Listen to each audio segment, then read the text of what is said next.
नमस्कार साथियों, पुनः आपका एस्ट्रोचेला यूट्यूब चैनल में स्वागत है।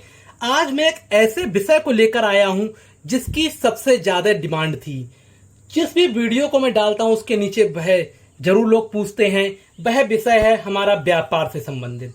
व्यापार रेखा कौन सी होती है, या क्या मैं सफल व्यापारी बन सकता हूं, या ऐसे कौन से लक्षण हैं जो एक अच्छे व्यापारी के अंदर होने चाहिए। उसकी हथेली में ऐसा क्या होना चाहिए कि कोई व्यापारी तो बहुत ही कम पूंजी लगाकर भी इतना सफल हो जाता है, किंतु कोई करोड़ों और लाखों की पूंजी लगा के सब कुछ खो देता है। इसके उत्तर सीधे तो नहीं दिया जा सकता, लेकिन हमारी हथेली में ऐसे कई राज छिपे हैं, अगर जिनको एक साथ जोड़ दिया जाए तो इसका उत्तर मिल जाता है। इसका उत्तर बहुत ज्यादा कठिन भी नहीं है। अगर मैं सीधे बात करूं तो हमारी कुछ सामान्य रेखाएं होती हैं जिसकी मैं बार बार चर्चा कर चुका हूं। जैसे ये हमारी जीवन रेखा जिसको हम लाइफ लाइन बोलते हैं, मस्तिष्क रेखा, और ये हमारी हृदय रेखा इसको हार्ट लाइन बोलते हैं, ये वाली।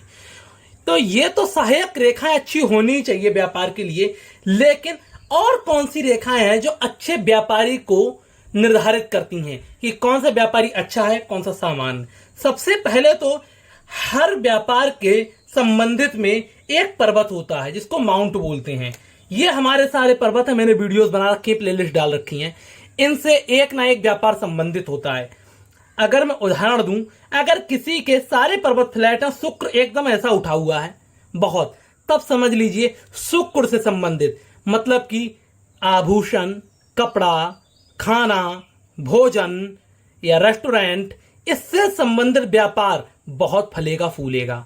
और अगर शुक्र का व्यक्ति हमारे मशीनरी संबंधित व्यापार करेगा, ऐसा नहीं है सफल नहीं होगा, लेकिन बहुत मेहनत करनी पड़ेगी। सेम शनि से संबंधित, शनि में हमारे मशीनरी, लेबोरेटरी, मशीन, कार की कंपनी, कार के इक्विपमेंट, बाइक के इक्विपमेंट, एरोनॉटिक्स, इंजीनियरिंग, ये सब आता, इवन कृषि। अगर शनि वाला व्यक्ति जिसका शनि बहुत उत्तम हो, अब एक कार्य करने लगे रेस्टोरेंट का, कार्य करने के लगे कपड़े का, तब क्या होगा, बहुत मेहनत करने के बाद ही सफलता मिलेगी। तब ये तो प्रॉब्लम आती। इसीलिए हमें जानना चाहिए हमारी हथेली में कौन सा व्यापार अच्छा रहेगा। सबसे पहले तो मैं शुरू करता हूं व्यापार से। बुध पर्वत, ये मैं पर्वत बना रहा हूं, ये देखिए, जो हमारी सबसे छोटी कनिष्ठा उंगली है उसके नीचे का पर्वत और मंगल से ऊपर का पर्वत जो है वह बुध पर्वत है। वही असली व्यापार का कारण है, वही व्यापार का हमारा कारक है। तो यह पर्वत तो बहुत अच्छा होना चाहिए, शुभ होना चाहिए, इस पे कोई दाग धब्बा ना हो। जैसे मेरा पर्वत देखिए, एकदम शुभ स्थिति में है, कोई दाग धब्बा नहीं है और काफी उठा हुआ भी है। उसके अलावा बुध पर्वत पर इस तरीके की 2 से 3 अच्छी सुंदर गहरी लाइनें हों, इनको बोलते हैं लाइन ऑफ लिक्विडिटी, या हमारे धन की रेखाएं, छोटे छोटे धन की रेखाएं। और ये हम्बलनेस को भी दिखाती हैं। जैसे ये देखिए, आशा आपको दिखाई दे रहा होगा, ये देखिए, दिखाई दे गई होगी अब तो।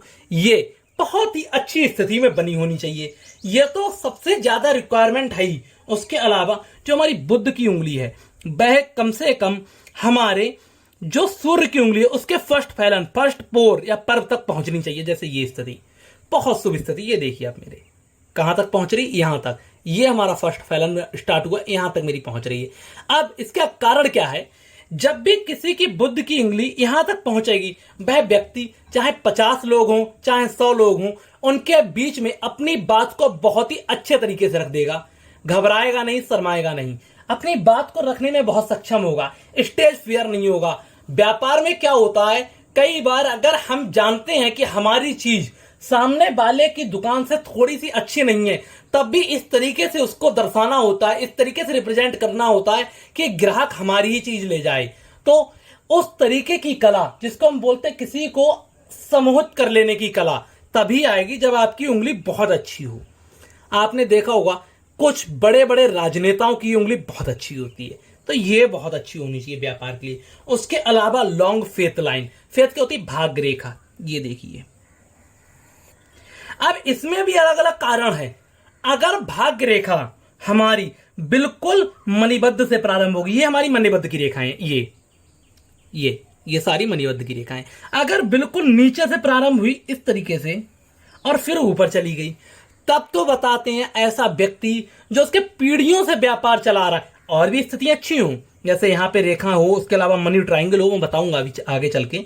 अगर नीचे से आई तो समझ लिए जो उसके दादा व्यापार करते हैं तो उसके पिताजी कर रहे होंगे।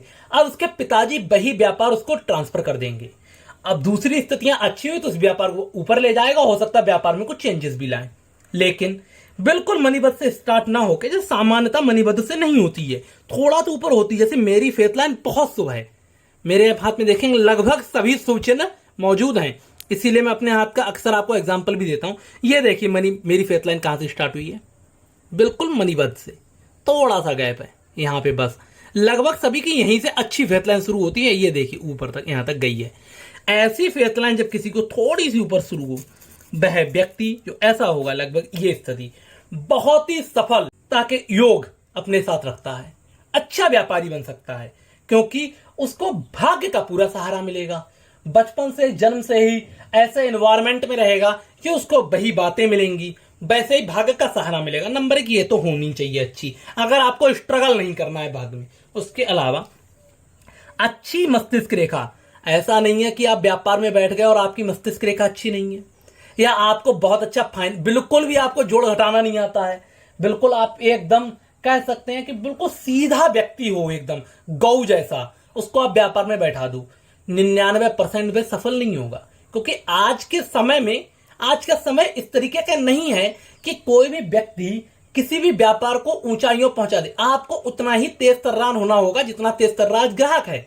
इसीलिए आपकी अच्छी मस्तिष्क रेखा होनी चाहिए। मस्तिष्क रेखा अच्छी होने का एग्जाम्पल क्या है, सीधी मस्तिष्क रेखा आए और बुद्ध पर्वत के थोड़े आगे निकल जाए। जो मैंने बनाई है एकदम इसीलिए ऐसी बनाई है। ये देखिए, ये तो काफी ज्यादा लंबी हो गई, इतनी लंबी है तो कोई दिक्कत ही नहीं। अगर यहां तक भी आ जाती है, यहां तक लगभग सूर्य के मिडिल तक, अच्छी मस्तिष्क रेखा कहलाएगी। अगर इससे ज्यादा छोटी या शॉर्ट एकदम है तो उसमें अलग अलग कमियां हैं। मैंने मस्तिष्क रेखा का एक पूरा अध्याय बना रखा है, उसको देख सकते हैं। उसके अलावा इतनी अच्छी मस्तिष्क रेखा, जीवन रेखा साधारण हो तब भी चल जाएगा, हृदय रेखा साधारण हो तब भी चल जाएगा। उसके अलावा एक रेखा होती है जिसको हम बोलते हैं एनालिसिस की रेखा, या फिर व्यापार की रेखा, बुद्ध की रेखा, या वैज्ञानिकता की रेखा। इस पे मैंने एक ऑलरेडी अभी जल्दी में ही एक अध्याय डाला था, उसको देख सकते हैं। यहां से कोई भी रेखा शुक्र या फिर मणिबद्ध या फिर नीचे के हिस्से से निकल के बुद्ध पर्वत पे जाए, हमारी व्यापार या एनालिसिस की रेखा कहलाती है। ये रेखा जिसके हाथ में है, अब क्या क्या स्थितियां बन गई, ये रेखा भी हाथ में है ठीक ठाक हमारी।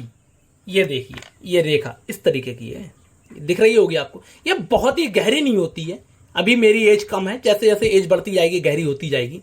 इस तरीके की रेखा होती है। ये देखिए, ये रेखा ऊपर से मस्तिष्क की रेखा और हमारे फेथ लाइन, जिसको हम भाग्य की रेखा कहते हैं, ये जब तीनों ऐसे आगे बढ़ती हैं इस तरीके से, तब ये देखिए एक बीच में त्रिभुज बनता है। ये बन गया है, ये देखिए मेरे हाथ में बना हुआ, आपको त्रिभुज नजर आ रहा होगा, देखा त्रिभुज, इस तरीके से एक त्रिभुज बन जाता है। इसको बोलते हैं मनी ट्रायंगल। ये है असली व्यापारिकता का चिन्ह। जिसके हाथ में ये ट्रायंगल आ जाए, समझ लीजिए बहुत सफल व्यापारी बनेगा।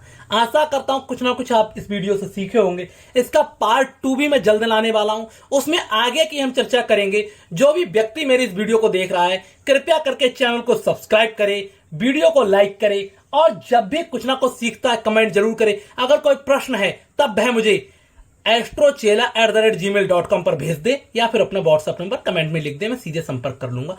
धन्यवाद।